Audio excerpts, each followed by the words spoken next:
Tenga listo el tinto que ya vienen los huevos, revueltos con la receta de Luis Carlos Reyes, el exministro de Comercio, para cazar pelea con miembros del gobierno. Desde la redacción de La Silla Vacía, soy Tatiana Duque. Es martes 11 de marzo.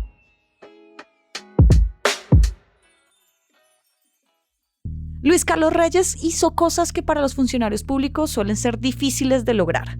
Se convirtió en un personaje apreciado en redes sociales por explicar los impuestos, que es lo más impopular que existe. Y desde el gobierno mismo denunció supuestos actos de corrupción de otros altos funcionarios.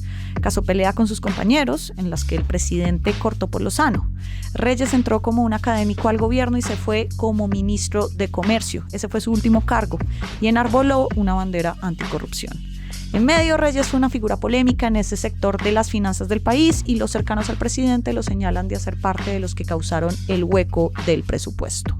Hoy hablamos de las peleas, de las controversias y de qué hacer cuando un exfuncionario deja la casa pintada. Edgar Quintero cubre al gobierno Petro y las movidas en la Casa de Nariño. Gracias por volver por acá. Hola Tatiana, gracias por invitarme. En medio de un gabinete que ha cambiado muchísimo, Luis Carlos Reyes siempre fue permanente y hasta pasaba debajito del radar. Se mostró hacia afuera súper aplomado, amable, pero aterrízanos en quién era Reyes, que no llegó por haber hecho campaña, ni la apoyó, ni tampoco como cuota. Reyes es el prototipo del nuevo tecnócrata que el presidente Petro siempre ha querido crear en su gobierno. Es un economista progresista, con una sólida trayectoria académica en Estados Unidos, donde trabajó como funcionario público y empezó a acercarse a la izquierda por sus columnas en El Espectador, en las que se mostró como un crítico del establecimiento económico tradicional y las políticas más ortodoxas en el manejo de las finanzas públicas. Dirigió el Observatorio Fiscal de la Javeriana, un centro de pensamiento que se ha vuelto muy influyente en el debate sobre asuntos macroeconómicos, y llegó al gobierno por recomendación del economista de cabecera del presidente, que es el exministro de Hacienda, Ricardo Bonilla. Con quien luego se agarró, ¿no? Claro, durante el empalme, Bonilla fue uno de los que recomendó el nombre de Reyes para ser director de la DIAN, una entidad de la que salió mal, pero desde donde se volvió una estrella en redes sociales, el famoso Mr. Taxes. Pregunta Mr. Taxes, me encontré 20.000 pesos en un pantalón que acaba de lavar. ¿Se considera esto como lavado de activos? Gracias. Pía, afortunadamente no se considera. Y lo hizo desde la DIAN, que no es el lugar más sexy del gobierno. Sí. Desde la fundación de esta república, los colombianos tenemos mucha desconfianza por los recaudadores de impuestos, pero con sus videos y su lenguaje le llegó a un público más joven para hablar de temas tributarios y que lo defendió en redes sociales. Sí, ahí se hizo toda una marca y ahí él empieza a ser famoso, pero te da la impresión de que también era un buen funcionario, que era muy cercano, al menos dentro del gobierno sí había críticas. Claro, y el nombre de Mr. Taxes le jugó una mala pasada, porque pasó de Mr. Taxes a Mr. Déficit. Reyes ha estado en el centro de las críticas por la caída del recaudo tributario desde el 2024. Desde ese año, por diferentes razones, el gobierno empezó a tener muchos problemas para recaudar impuestos. O sea, el trabajo que hace la DIAN, la que dirigía Reyes. La gestión de Reyes en la DIAN no es la única razón que explica la caída del recaudo, pero él es uno de los grandes responsables. Por ejemplo, fue uno de los que participó en las discusiones de las proyecciones económicas del 2024, que estuvieron infladas y sobreestimaron cifras como el crecimiento económico y la meta de la plata que iban a recaudar. Esas cifras fueron avaladas por Reyes y otros altos funcionarios como el exministro Bonilla. Es esta la razón por la que pelea con Bonilla, ya siendo ministro de Hacienda, el segundo del gobierno, y quien lo recomendó para el cargo. En esa relación tormentosa hubo de todo. El primer roce fue al inicio del gobierno porque Bonilla se sintió ninguneado por Reyes durante la discusión de la primera reforma tributaria en 2022, algo que le echó en cara a Reyes. Luego, cuando Bonilla ya era ministro, se tiraron la pelota por la responsabilidad en la caída del recaudo. Desde Hacienda siempre le echaron la culpa a Reyes de hacer cuentas alegres y de promover los famosos recaudos por litigios. Una plata que en 2024 supuestamente le iba a entrar al gobierno por ganarse unos pleitos judiciales y que diferentes instituciones advirtieron que se trataba de unas proyecciones riesgosas porque era bastante incierto que eso sucediera. Es decir, que era mejor no contar con esa plata o ser mucho más cauto.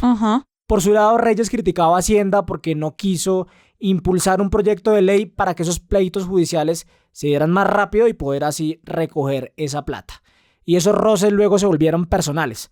La pelea más cruda fue cuando en un cónclave del gobierno Petro, en diciembre del 2023, Reyes señaló ante el presidente que Bonilla y el exministro del Interior, Luis Fernando Velasco, estaban repartiendo mermelada para comprar votos de congresistas con el objetivo de aprobar proyectos de ley. Cosa de la que hay muchas pruebas de que sí pudo haber sucedido y que está investigando la Corte Suprema de Justicia. Petro desactiva esa pelea sacando a Reyes de la DIAN y poniéndolo de ministro de Comercio y deja que Bonilla nombre a su propio director de impuestos, que fue Jairo Villabona, otro que salió peleado del gobierno. Llegamos al cuarto remesón y él bota esta bomba de que hubo mucha gente del gobierno que le pidió puestos en su anterior cargo, en la DIAN.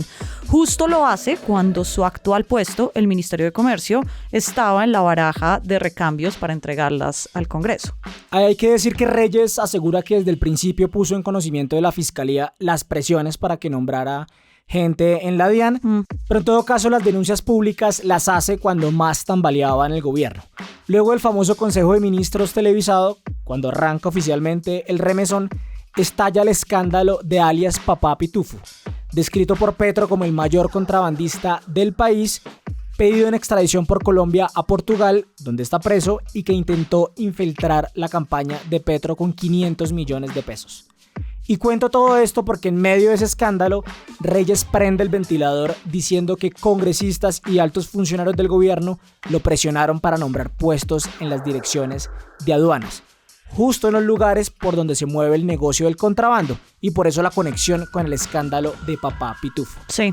En esa lista de personas presionando salen nombres como los de Roy Barreras, cuando era senador, y de Armando Benedetti, hoy ministro del Interior y jefe de gabinete encargado. Que son los sospechosos de siempre de estar pidiendo cuotas. Pero también aparecen Oscar Darío Pérez, representante del Centro Democrático, José Antonio Campo, el primer ministro de Hacienda, y congresistas de las comisiones terceras y cuartas, las económicas, señaladas de sobornar al gobierno para aprobarle leyes o dar luz a créditos internacionales, que fue lo que salpicó a Bonilla. Edgar, ¿y qué estaba buscando Luis Carlos Reyes con todo esto? El presidente al final no dijo nada. Él suele decir muchas cosas de esto, no ha dicho mucho o nada. Se quedó solo Reyes en esta pelea tal vez épica que estaba buscando, que estaba cazando contra la corrupción del país. Por sus mensajes, Reyes intenta cuestionar el sistema clientelista tradicional en el que los políticos transan sus acuerdos políticos con burocracia, y también se va en contra de esa suerte de peajes en forma de sobornos que paga el gobierno para que las comisiones económicas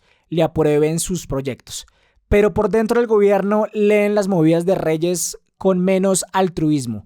Lo ven como una persona con muchas ambiciones políticas que en medio de su debilidad en el gobierno lanzó una serie de denuncias para mantenerse vigente en el debate público y empezar a construir una plataforma para el 2026. Y se ganó grandes peleas jurídicas con pesos pesados como Roy Barreras y Benedetti, que ya lo denunciaron, y a los que Petro sigue atado porque son sus grandes aliados para que la izquierda siga en el poder en el 2026. Y ese tipo de mensajes han apuntalado grandes carreras políticas, como las de Claudia López, Jorge Enrique Robledo y el mismo Petro. Entonces no es una manera descabellada para entrar de lleno en la política electoral, si eso es lo que quiere Reyes. Al final están feriándose el ministerio que él ocupó. ¿Quién será el reemplazo de Mr. Taxes en el gobierno? Lo más probable es que llegue una cuota del Partido Liberal o del bloque de congresistas liberales que le copian al gobierno y que respaldan sus reformas sociales, claves en la aprobación de la reforma a la salud de la semana pasada en la plenaria de la Cámara de Representantes. También sabemos que no hay un nuevo ministro de Comercio porque esa bancada no se ha puesto de acuerdo con el nombre de ese cargo y porque también están pidiendo otras entidades adscritas a ese ministerio para tener burocracia de cara a las elecciones del próximo año. En todo caso, lo más seguro es que sea un perfil muy distinto al tecnócrata de izquierda convertido en político anticorrupción, conocido como Mr. Taxes por sus amigos y Mr. Déficit por sus enemigos. Mr. Edgar, gracias por pasar por acá. A ti por invitarme. Y arranque el día con estas movidas. Hasta el 28 de abril estará abierta para comentarios la resolución de ordenamiento ambiental de la Sabana de Bogotá. Esta es la última de las peleas entre el gobierno y la alcaldía de la capital. El presidente Petro dice que importará gas desde Qatar en el Medio Oriente e insistió en que hay especulación con los precios locales de las empresas que prestan este servicio. Y se aplazó la votación del Partido Verde para dividirse en dos colectividades de cara al 26. La propuesta de la división la hacen los independientes al gobierno. Toda la movida de poder está al aire en lasillavacía.com, en las redes y en el en vivo. Y por acá cada mañana estará servido su desayuno político favorito. Fernando Cruz produce Huevos y Juana Rubio Tovar es la practicante editorial. Yo soy Tatiana Duque y nos escuchamos mañana.